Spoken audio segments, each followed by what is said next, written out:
What you mean by endometriosis? ഞാൻ ഒപിയിൽ കാണുന്ന 10 സ്ത്രീകളിൽ കാണുകയാണെങ്കിൽ ഒരാൾക്ക് എൻഡോമെട്രിയോസിസ് കാണും. അതുപോലെ തന്നെ ഇൻഫെർട്ടിലിറ്റി, വന്ധ്യതയ്ക്ക് ട്രീറ്റ്മെന്റ് വരുന്ന 40% ആൾക്കാർക്കും എൻഡോമെട്രിയോസിസ് ആണ്. എന്താണ് ഈ എൻഡോമെട്രിയോസിസ്? അതിന്റെ സൈൻസ് ആൻഡ് സിംറ്റംസ് എന്താണ്? ഇത് എങ്ങനെ ട്രീറ്റ് ചെയ്യും? എൻഡോമെട്രീസിസ് എന്ന് പറയുന്നത് നിങ്ങളുടെ യൂട്രസ് എടുക്കുകയാണെങ്കിൽ, ഇതാണ് നിങ്ങളുടെ യൂട്രസ് എന്ന് പറയുന്നത്. ഇത് അണ്ഡാശയം, ട്യൂബ്, ഓവറി എന്ന് പറയുന്നതാണ് അണ്ഡാശയം. ഇത് എടുക്കുകയാണെങ്കിൽ സാധാരണ രീതിയിൽ നമ്മൾ എല്ലാ മാസവും സ്ത്രീകൾക്ക് മെൻസസ് ഉണ്ടാകും. അതായത് ഈ അണ്ഡാശയത്തിൽ നിന്ന് വരുന്ന ഹോർമോൺ വന്നിട്ട് നമ്മൾ ഇവിടെ പ്രഗ്നന്റ് ആയില്ലെങ്കിൽ ആ എൻഡോമെട്രി ഏറ്റവും ഇന്നർ ലെയർ ആണ്, യൂട്രസിന്റെ അകത്തുള്ള ഇന്നർ ലെയറിനാണ് എൻഡോമെട്രി എന്ന് പറയുന്നത്. ഇന്നർ ലെയർ പ്രഗ്നന്റ് ആയില്ലെങ്കിൽ അത് മെൻസസ് ആയിട്ട് പുറത്തേക്ക് പോകും. ഈ എൻഡോമെട്രിയം തിൻ ലെയർ ആണിത്. എല്ലാ മാസവും ഇങ്ങനെ 28 ഡേയ്സ് കൂടുമ്പോൾ അത് വന്നുകൊണ്ടിരിക്കും. ആ എൻഡോമെട്രിയം, ഈ എൻഡോമെട്രിയോസിസ് എന്ന് പറയുന്ന കണ്ടീഷൻ ഉള്ളവർക്ക് ഈ ഇന്നർ ലെയർ ഈ ഓവറിക്കകത്തും ഓവറിക്ക് ചുറ്റും ഈ ട്യൂബിന്റെ ചുറ്റും യൂട്രസിന്റെ പുറത്തും വന്നിട്ട് ഒട്ടിയിരിക്കും. അതിന്റെ കാരണം എന്താ? അതാണ് എൻഡോമെട്രിയോ. എന്നിട്ട് ഈ മെൻസസ് വരുമ്പോഴത്തേനും അത് അണ്ഡാശയം വലുതായിട്ട് ചോക്ലേറ്റ് സിസ്റ്റ് ആയിട്ട് വരും. അപ്പൊ ഇതിന്റെ കാരണം എന്താണ്? ഈ എൻഡോമെട്രിയോസിന് വരുന്നത്, ഇതിന് ഏജ് ഡിഫറൻസ് ഇല്ല. അഡിനോമയോസിസിനാണെങ്കിൽ 40 വയസ്സ് കഴിഞ്ഞേ വരുള്ളൂ. അത് രണ്ടും സെപ്പറേറ്റ് കണ്ടീഷനാണ്, പിന്നെ അത് പറയാം. ഈ എൻഡോമെട്രിയോസിന്റെ കോസ് എന്ന് പറയുന്നത് നമ്മൾ താഴേക്ക് വരുന്ന മെൻസസ് അത് ശരിക്കും ഇങ്ങോട്ട് ഫ്ലോ ചെയ്തിട്ട് റിട്രോഗ്രേഡ് ആയിട്ട് വന്നിട്ട്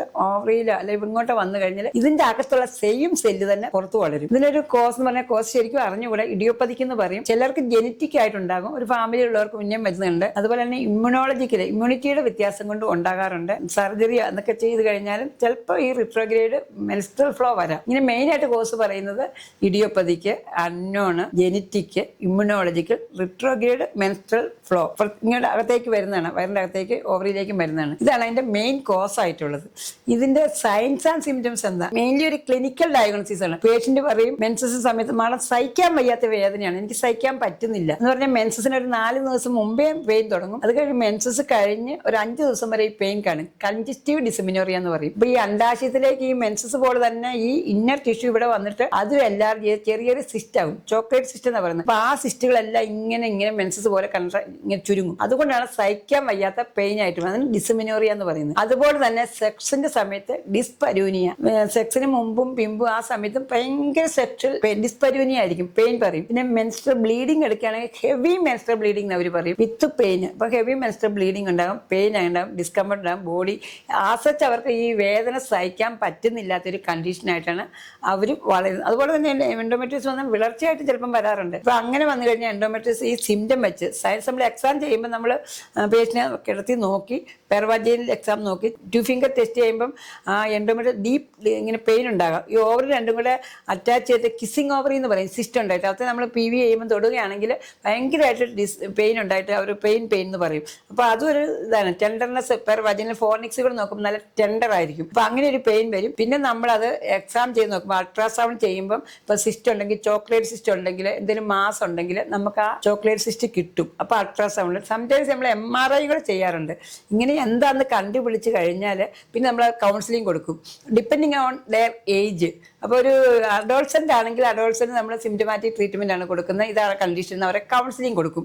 പ്രൊഡക്റ്റീവ് ഇൻഫെർട്ടിലിറ്റി ആയിട്ട് വരുന്ന പേഷ്യന്റ് ആണെങ്കിൽ നിങ്ങൾക്ക് ഇങ്ങനെ കണ്ടീഷൻസ് ഉണ്ട്, ഇൻഫെർട്ടിലിറ്റി കോസ് ഇതാണെന്ന് അത് മനസ്സിലാക്കി അതിന്റെ ട്രീറ്റ്മെന്റ് കൊടുക്കും. പിന്നെയുള്ളത് പെയിൻ നമ്മൾ കൊടുക്കുന്ന പെയിൻ കില്ലേഴ്സ് ആണ്. അപ്പം പെയിൻ കില്ലറുകൾ ചിലപ്പം ചിലർക്ക് അതുകൊണ്ട് റിലീഫ് ഉണ്ടാകാം. ഇല്ലെങ്കിൽ നമ്മൾ ഹോർമോൺ ട്രീറ്റ്മെന്റ് ആണ് കൊടുക്കുന്നത്. അപ്പം ഞാൻ പറഞ്ഞ പോലെ തന്നെ മെൻസസിന്റെ സമയത്ത് ഉണ്ടാകുന്ന പെയിൻ ആയതുകൊണ്ട് നമ്മൾ ഹോർമോൺ ട്രീറ്റ്മെന്റ് പറഞ്ഞാൽ ഓറൽ കോൺട്രാസെപ്റ്റീവ് കൊടുക്കാം. പ്രഗ്നൻസി വരികയാണെങ്കിൽ ഒരു അഡ്വാൻറ്റേജ് ആണ്, എൻഡോമെട്രിയോസിസ് ഉള്ളവർ പ്രഗ്നന്റ് ആവുകയാണെങ്കിൽ മെൻസസ് ഇല്ലാത്തതുകൊണ്ട് അവർക്ക് റിലീഫ് കിട്ടും, സിംറ്റം റിലീഫാണ്. അപ്പൊ നമ്മൾ 10 മാസം കഴിയുമ്പോഴത്തേന് എൻഡോമെട്രിയോസിസ് ചുങ്ങിപ്പോകാൻ ശ്രമിക്കും. അപ്പൊ നമ്മൾ ബ്ലഡ് നോക്കുമ്പോൾ CA-125 എന്ന് പറഞ്ഞൊരു ഫാക്ടർ ഉണ്ട്. ആ ഫാക്ടർ നോക്കുമ്പോൾ അത് അതിന്റെ പ്രോഗ്നോസിസ് അറിയാനും അതിന്റെ ലെവൽ എന്തുമാത്രം ഉണ്ടെന്ന് അറിയാൻ പറ്റും. അപ്പം ബ്ലഡ് ചെക്ക് ചെയ്തുകൊണ്ടിരിക്കുക, സ്കാൻ ചെയ്യുക, MRI ചെയ്യുക. അത് നമ്മൾ പെയിൻ കില്ലർ കൊടുത്തു കഴിഞ്ഞാൽ ഹോർമോൺ ട്രീറ്റ്മെന്റ് ഞാൻ പറഞ്ഞു, അത് പ്രൊജസ്ട്രോൺ ട്രീറ്റ്മെന്റ് ആണ്. ഓറൽ കോൺട്രാസെപ്റ്റീവ് കൊടുക്കാം മെൻസസ് ഇല്ലാണ്ടാക്കാൻ വേണ്ടി, അല്ലെങ്കിൽ ഡൈനോജസ്റ്റ് പോലെയുള്ള മെഡിസിൻ കൊടുക്കാം. പിന്നെ വേറെ പുതിയൊരു മെത്തേഡാണ് കോയിൽ ഇൻസേഷൻ, മെറീന എന്നൊക്കെ പറയും. നമ്മൾ ഈ യൂട്രസിന്റെ അകത്ത് കോപ്പർട്ടി പോലെ ഒരു കോയിലുണ്ട്, അത് ഹോർമോൺ ഇംപ്രഗ്നേറ്റഡ് ആണ്, മെറീന. അത് ഇട്ട് കൊടുക്കുക. അപ്പൊ അത് തന്നെ മെൻസസിന്റെ എമൗണ്ട് കുറയ്ക്കും, മെൻസസ് കുറയ്ക്കുകയാണ് ചെയ്യുന്നത്. അപ്പൊ ആ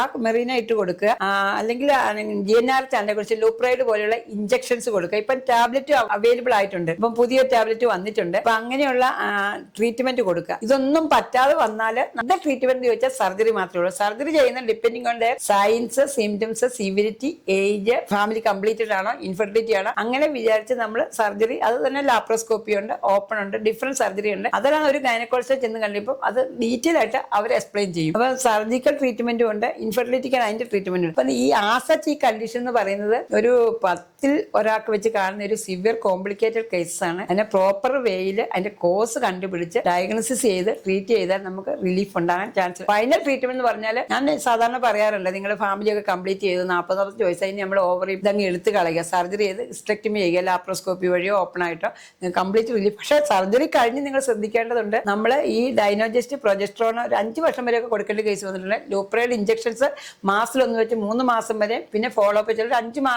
വർഷം വരെ മരുന്ന് കഴിക്കേണ്ടി വന്നിട്ടുണ്ട്. കാരണം ഇത് ഡിഫറൻറ്റ് സ്ഥലത്തേക്ക് ഇത് സ്പ്രെഡ് ചെയ്യും. ഈ യൂട്രസിന്റെ പുറകില്, ഓവറിയില്, പെരിറ്റോണിയം, വയറിന്റെ ഏത് സ്ഥലത്ത് പോയി ഒട്ടി ഇരിക്കുക. ഒട്ടൽ മാറാൻ വേണ്ടി യൂറിറ്റർ, ബ്ലാഡർ എല്ലാം ഒരു കോംപ്ലിക്കേറ്റഡ് കേസാണ് ഇത്. അപ്പൊ അങ്ങനെ എല്ലാം ചെയ്യേണ്ടതായിട്ട് വന്നിട്ടുണ്ട്. പ്രോപ്പർ വേയിൽ ഒരു നല്ലൊരു ഗൈനക്കോളജിസ്റ്റിനെ കണ്ട് ട്രീറ്റ്മെന്റ് എടുക്കേണ്ടത് അത്യന്താപേക്ഷിതമാണ്.